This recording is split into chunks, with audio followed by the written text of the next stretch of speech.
All right, good afternoon, everyone, and welcome to the Power of Pawns. We're doing an online chess lesson. My name is David Hubbard, the president of the Shenandoah Valley Chess Club, and I am coming to you on the Handley Library's live stream from my personal library in Winchester, Virginia. Excited to go over some ideas with you about the game of chess. And today we're going to talk about the power of pawns. Now we have a lot of information that we're going to cover quickly. If you're watching this, depending on your skill level, I'll break down what the agenda is going to be. For the first 7 minutes, I'm going to talk about the basics of pawns geared at a beginner level to give you the insights on how the pawns move and the things you want to look for as you start your game. And depending on how that goes, that may be just enough for you to get started.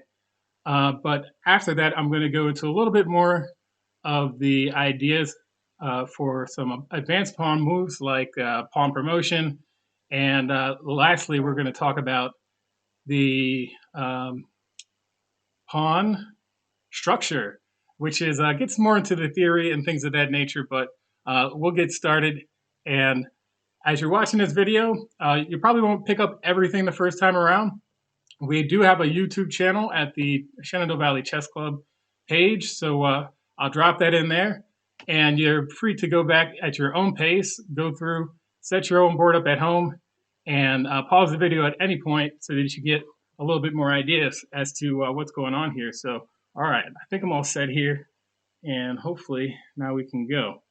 All right, so up here on the board, I do have what you will probably recognize as your basic board setup. We have, I have to do the math again, 32 pieces played on 64 squares. And our pawns are the little guys that are way up here in the front on both sides. You see you'll have 16 pawns in all. And one of the reasons that I'm really interested in doing this lesson is to clear up some misconceptions that many people have about pawns, especially new players. They say, oh, I lost a pawn, but it doesn't really matter. I can do well without it. Well, one of the things that I hope to impress upon you is that pawns are actually rather important, and they can make the difference between winning and losing. When you start to recognize this, it's going to influence the way you play. We're going to talk about a little bit how the pawns move. So pawns are very dedicated and very loyal to their army. This is what you need to know. The pawns move forward, always forward, never backwards. And they do so in a very simple manner. You see here up on the board that I have as a display, you see the green arrows are where the squares that the pawns can move to.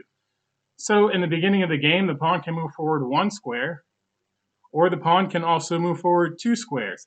Now this is only in the very beginning of the game, and afterwards you'll see that these pieces start to get closer and closer together to the point where it's inevitable that they're going to have to fight each other. So what I'm going to demonstrate for you is a basic pawn move to start the game. I'm moving this pawn here on the E2 square. And again, in some other videos that we'll put on our YouTube channel, we'll talk about the coordinate system. That's what I'll use so that you know which pawn I'm talking about and which square we're going to. And so the pawn to the E4 square, you see I took the pawn, I moved it up 2 spaces, and really it's as simple as that. Now, white starts the game and usually starts the first move, and then black also gets a move. And so you see you have an option. You can take any one of these 4 pawns, move them up 1 square, move them up 2 squares, and basically play from there. So I'm going to make an example, pawn to E6, moving the pawn up just 1, and then I'm going to take the pawn on the D2 square and move it pawn D2 to D4. Okay, I've just taken the pawn and moved it up 2 squares.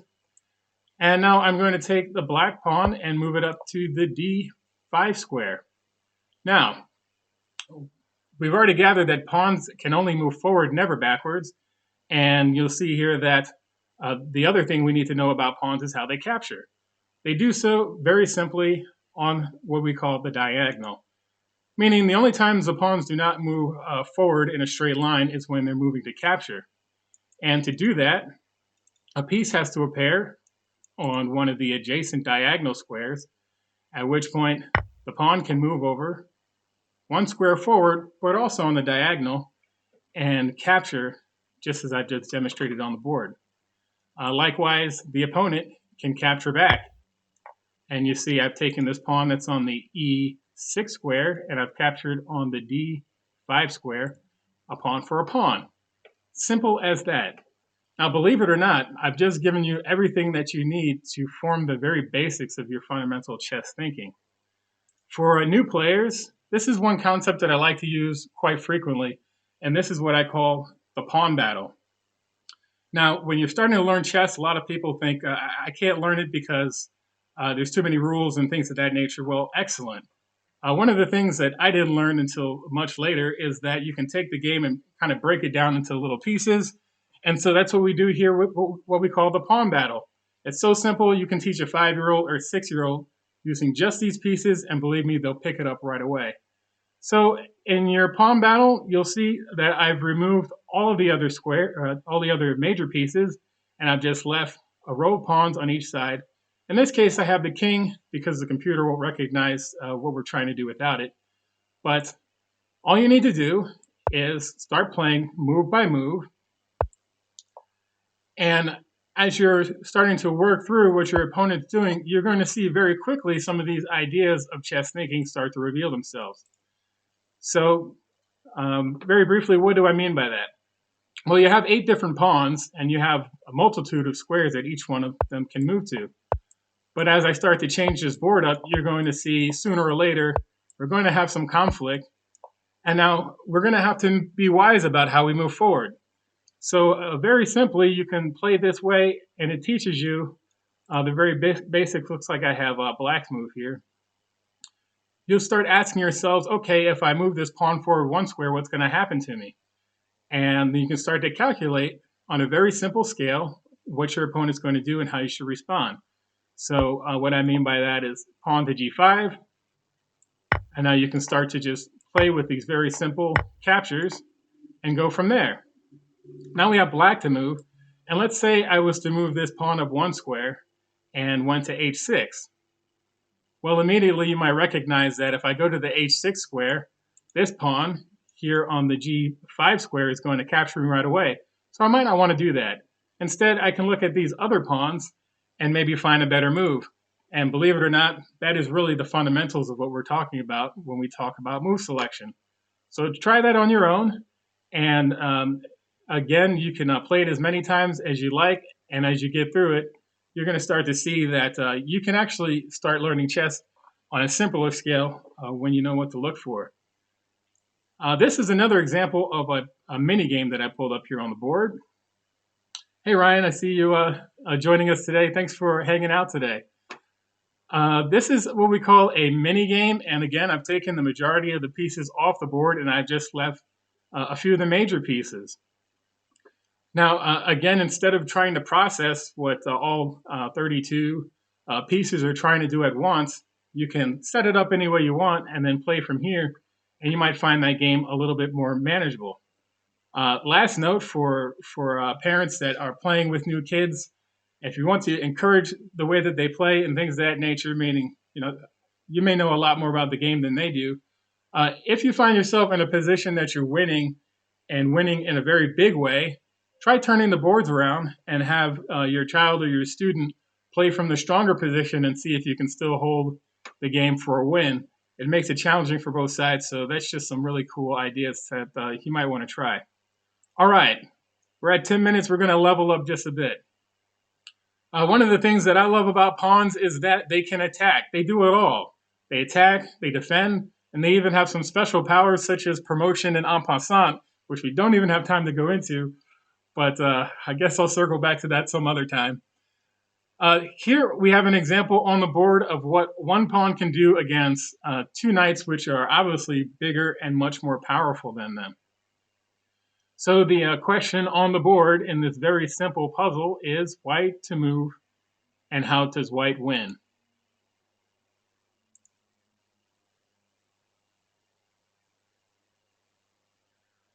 All right, you may see right away that if I take this pawn,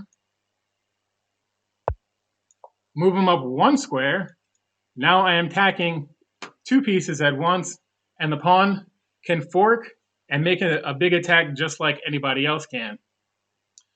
Getting this position might probably lead to a draw. I don't know if white can win it, but this is just an example. And remember, these themes and these motifs appear whether it's just a handful of pieces on the board or whether there are dozens of pieces on the board. When we start to train our eyes to know what to look for, we're going to start to spot these opportunities. All right, switching gears yet again. One of the things that I mentioned was that pawns have superpowers. Why is that? Well, remember this phrase, every pawn is a potential queen. No other piece on the board has this possibility except for the pawn. And so there's a special rule in chess that when the pawn advances to the other side of the board, it is able to promote to any piece that it likes. And often when you play in a tournament setting, you'll see that our chess sets have extra pieces. And hey, Noah, thanks for joining us today. So what I have here is an example of this. We'll analyze here briefly the importance of pawns. We see that this pawn has somehow miraculously, or maybe through strategic planning, made it all the way back to the e7 square and is one move away to promoting to a bigger piece. And it's quite simply, and this is all considered one move, the pawn moves forward one square to the e8. And at this point, you can see the computer gives me the option. I can select any piece that I want in order to continue from here. And you might have guessed that the majority of players like to pick the queen. So this is important insofar as our pawns do get further down the board, we need to retain them and we need to place them strategically because they can mean the difference between winning and losing. And you see here, if we were to continue this game, black has a very tough time holding on to these pawns. The queen is going after that king before you know it. And this should be a pretty easy win for white, provided no major mistakes are made from here. All right, another example of what this looks like. And this is before we get to the past pawn and promotion. You see that, hold on, let me get my screen going. We have a pawn here on the h3 square. And this pawn has a clear shot all the way to the end zone. Now, what I was looking at for you guys to use as an analogy is the idea of football. So many of you guys are familiar. If you're watching a game and the running back gets the ball and he breaks out of the line and then he comes around the corner and there's nobody in his way, that player has a clear shot for the end zone and somebody has to stop him, otherwise someone's going to score. So this is basically what we've identified here. Because we have one extra pawn in this position, it's going to mean the difference between winning and losing, and I'll demonstrate. All right, so the pawn moves up, pawn to h4, and you might have guessed that the only person that can make any type of play to stop this pawn from winning is the king. So now the king has to give chase. The pawn just keeps making a run for it.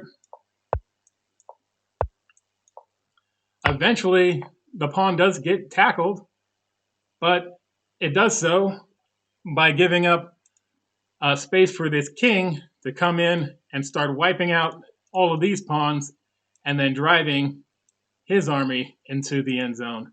And so, very briefly, to kind of show you what that looks like, you'll see that with correct play, there's really no hope for black to ever recover and come back from this game. So that's just a little example of why we want to hold on to our pawns and never take them for granted. All right, we're going to level up just one more time here. We're at 15 minutes. We've thrown a lot of information in so far. We're going to keep it probably close to 20 minutes. After this, I'm going to go onto Twitch and do some streaming or some live games with you, some of the students, if you guys are up for that. And lastly, we need to talk about pawn structure. I wrote an entire blog about this. It's called The Power of Pawns. I'll drop that in the comments section as well. And it gets into some of these finer ideas of pawns. The real key thing that you want to know is that pawns work best when they work together. So, what that means for you as a young chess player, or an old chess player, or any type of chess player, is that you want your pawns always to be working together. You never want to send your pawn forward on a suicide mission, for lack of a better term, because he's going to get crushed and you're not going to have anything to show for it. But we can do different ideas, which is place our pawns strategically together. And you see here we have what we call pawn chains. Going from the b2 square to the e5 square, each pawn is linked in a strategic manner, and it's almost as if they're holding hands. Now, this becomes a powerful structure insofar as it dictates what an opponent can actually do and what kind of space and what kind of ideas can be developed through here.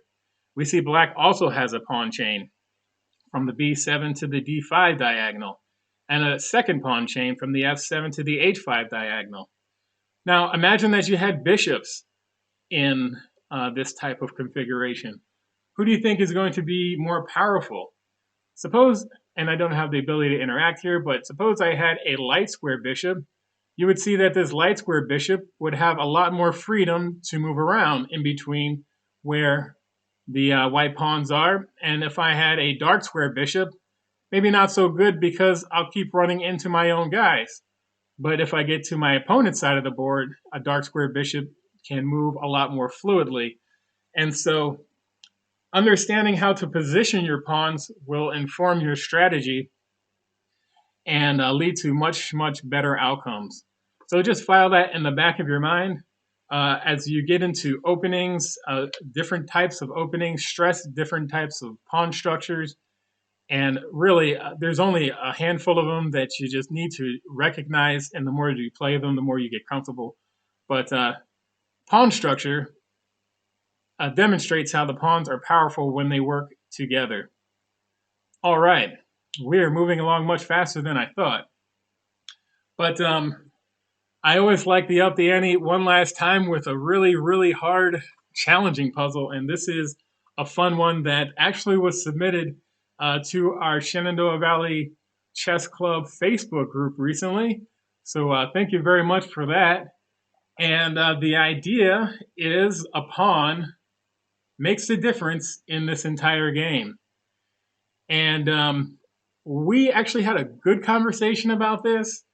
It was very, very difficult to see how this was going to play out in White's favor. White is the one that has to move here because, as you can see, well, as we noted earlier, you see Black is playing in this direction. Black has the opportunity to get another queen, and that makes life potentially very difficult for White. We also see that White does have a very nice pawn structure in this position. You see these pawns are linked together. Another pawn here is acting in a pretty interesting manner, keeping this bishop here locked down, almost locked out of play. So here is a point where the bishop is not as powerful as it would normally be because it's on the wrong side of the pawn structure. All right. I don't expect you to know what the winning lines are in this. Again, I mentioned that we had a really interesting and robust conversation about how to win this position. And eventually we had to go to the chess computers to prove it. But I'm going to go move by move, step by step. And in this game, the pawns are going to be the hero of the entire match, and I will demonstrate. All right. The move that no one really saw coming, myself included, was the queen coming all the way down here to the A8 square and checking the king. Now, this probably immediately looks insane because not only are we giving up our most powerful piece, we're really going to have to be accurate and know what we're doing if we're going to win. And so you see the king has no choice but to capture that queen, and now the king is in the corner. From here, White has to figure out how to continue pressuring the king here, and I'll just kind of elucidate some of the ideas. Again, this is a lot to digest, especially for beginners, but I want to show it because not something you see very often. The king makes a step forward and moves to the c7 square. All right, that's significant because you see the king moves and blocks these three squares, providing no escape for the king on the a1 square. And also, White's hope is that they move the bishop in here and can checkmate the king. So take a minute and absorb what is going on here. Black has to move with a sense of urgency, and the best move, and Stockfish, the computer, confirms this, is queen to h1. The idea being, if I bring the bishop up here and check the king, well, it won't be checkmate because now the queen can come back and capture, and the play can continue for black. All right, at this point, what move do you think White does in order to save the game? And a big hint, the hero of this situation is a pawn. Yes, David, thanks for joining and thanks for posting that. It was part of my lesson plan, and I thought, what better way to incorporate it? So I really appreciate it. All right, I gave you a hint. It is a pawn. Let's look at these three guys here. I do have the answer on the right-hand side, but we'll go ahead and play it through. The correct answer is pawn to f3. Pawn to f3 makes the difference, being protected by the knight on the g5 square, and it allows us to continue with the idea of checking the king and creating that checkmate that we sacrifice our queen for in the first place. Well, black's in trouble. In fact, I believe the computer, if I turn it on, says now we have mate in 6. I believe earlier it was mate in 8. And we see that all black can do is continue to prolong the agony because it's only a matter of time before it lights out. Queen to h2, checking the king. And who's going to save the day once again? The pawn. The pawn's going to move up to the f4 square, blocking the check and getting back to that idea of how we're going to checkmate the king. Black moves to the g2 square, hoping again to control this diagonal and stop that threat from happening. White moves another pawn up to the e4 square, blocking the queen out completely. And at this point, all black can do are moves what we call desperado, which is all I'm doing is trying to do any kind of crazy thing to hope that I can have a miracle happen, and sacrifices this rook. White captures right away. Again, this does not thwart the idea because I can still come in here and checkmate you. The queen moves up to the g4 square, checking the king again.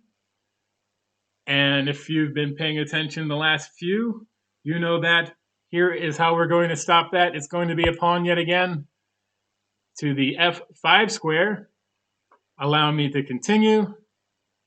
And black's last hope to control the diagonal is just to lose the queen. Captures. Kind of a wasted move. It doesn't matter what black does because the position is resignable. And white comes forward and checkmates the king. All right, so again, that was a lot to absorb in one sitting. You can go back. We'll have this YouTube video posted, and you can go through at your own pace. You can also take the board and set it up at home and kind of, where am I? There we go. We can go from there. And yeah, there's different ways you can do it. You can go to a site like Lichess and work out the problems and situations there. You can take your board and set it up at home. Take your time with the puzzles. There's no rule that says you have to solve them immediately or right away. What you always want to do is try to be accurate, and that'll help you to get that tactile sense in there as well. And believe it or not, we're at 26 minutes, ladies and gentlemen. We've covered a lot of information about pawns. We probably didn't cover everything about pawns, but I'm pretty happy with what we did, given the time constraints and the fact that we've only been doing videos for a month. So again, my name is David Hubbard. Thank you guys for hanging out. I'm going to take like 5 minutes, and then I'm going to transition over to the Twitch channel and attempt to play and talk at the same time. So if you challenge me, you may have winning chances because I'm not very good at that, but it's all about having fun. You can always find us on Facebook, Twitter, Instagram, YouTube now, all the socials. Let's say we're even thinking about getting into TikTok, if you can believe it. I'm not going to be dancing, but maybe some cool things we could do with chess videos. And that's all we have for today. Feel free to email me at winchesterchess@gmail.com. Give us your feedback. And that's all we got. I hope you guys here in Virginia, at least, are doing well in this rainy day. Hello to all of our team. Thank you to the Handley Library. And in the meantime, good luck with your games. See ya.